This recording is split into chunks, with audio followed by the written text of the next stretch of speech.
Good evening. আমি আজ এখন কটা বাজে? এখন বাজে 8টা। আমি এখন থেকে আমার ব্লগটা শুরু করছি। তো অনেক কাজ দেখো, রান্নাঘর পুরো ছড়ানো, তোমাদের দেখাই দেখো। তো রান্না করব, তো ভাবলাম তোমাদের সঙ্গে একটু শেয়ার করি। আর এই যে নিকু, নিকু কিছু বল। এখন মা রান্না করবে, দিয়ে আমি রাত্রের খাবার খাবো। হ্যাঁ হ্যাঁ। কোথায় গিয়েছিলি সন্ধ্যাবেলা একটু বল। সন্ধ্যাবেলা এখন আমি পড়তে গেছিলাম, এখন এরা কিছুক্ষণ আগে। এত চুলগুলো এরকম অবস্থা কেন? আমি শুয়েছিলাম, ভালো লাগছিল না, শুয়েছিলাম। ও তাই। তো চলো দেখো, প্রচুর কাজকর্ম, আমি এখন এগুলো সব করব আর রাতের খাবারও করে নেবো। তো ভাবলাম তোমাদের সঙ্গে একটু বকবক করি। আর ভালো করেই জানো, তোমাদের সঙ্গে বকবক না করলে আমার একদম ভালো লাগে না।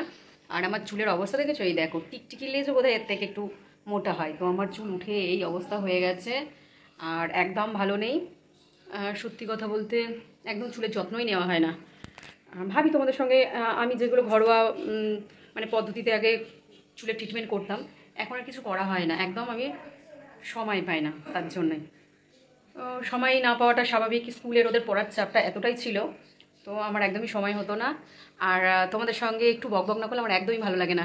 আর বেসিনে দেখো বাসন ভর্তি, এখন ধোবো, রাতে রান্না করব, তো তোমাদের সঙ্গে যতটা পারি শেয়ারও করবো। তো চলো দেখতে থাকো আর ভিডিওটা কন্টিনিউ করো, স্কিপ করো না, আশা করছি ভালো লাগবে। এই বর্ষাতে আমাদের প্রত্যেকেরই না বেশ একটু তেলে ভাজা, একটু রিচ খাবার খেতে ভীষণ ভালো লাগে। শুধু আমার বলে না, এরকম আমার মতো অনেকেই আছে পেটুক। তো খাবো না এটাও কি আবার হয়? সুস্থ থেকে কি করে খাওয়া যায় আমরা কিন্তু তার পদ্ধতি জানি, তাই জন্যই তো আজকে মন প্রাণ ভরে খাই। আগে একটা চিন্তা ছিল যে বাপরে বাপ, এই যে খাচ্ছি, রাত্রে শোবো আর কি হবে, চেহারা দিনের দিন বাড়বে। তো এখন কিন্তু আমাদের আর সেই ঝামেলাটাও নেই, চিন্তাও নেই, বেশ মন ভরে খাচ্ছি, যখন যা পাচ্ছি তখন তাই খাচ্ছি।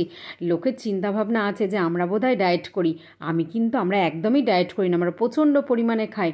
তাই তো এই বর্ষায় ঘরে বসে বানিয়ে ফেললাম মোগলাই। আর এগ মোগলাই খেতে আমার ভীষণ ভালো লাগে, শুধু আমার নয়, রাজু বলো, আমার ছেলে মেয়ে সবাই। তো চট করে বানিয়ে ফেললাম এগ মোগলাই।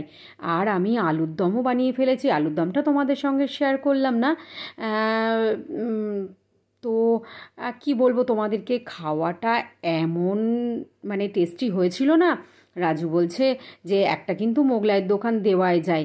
আমি বললাম যে হ্যাঁ, আগে বললেও হতো, এই মেলাটা শুরু হয়ে গেছে ডানকুনি মাঠে, তো আমি তাহলে ওখানেই দোকানটা দিতে পারতাম। যাই হোক, মজার ছলে তো অনেক রকমেরই কথা হয়, কিন্তু আলটিমেটলি একটাই কথা বলবো যে আমরা কিন্তু একদমই ডায়েট করি না, আমরা খাই, মন ভরে খাই।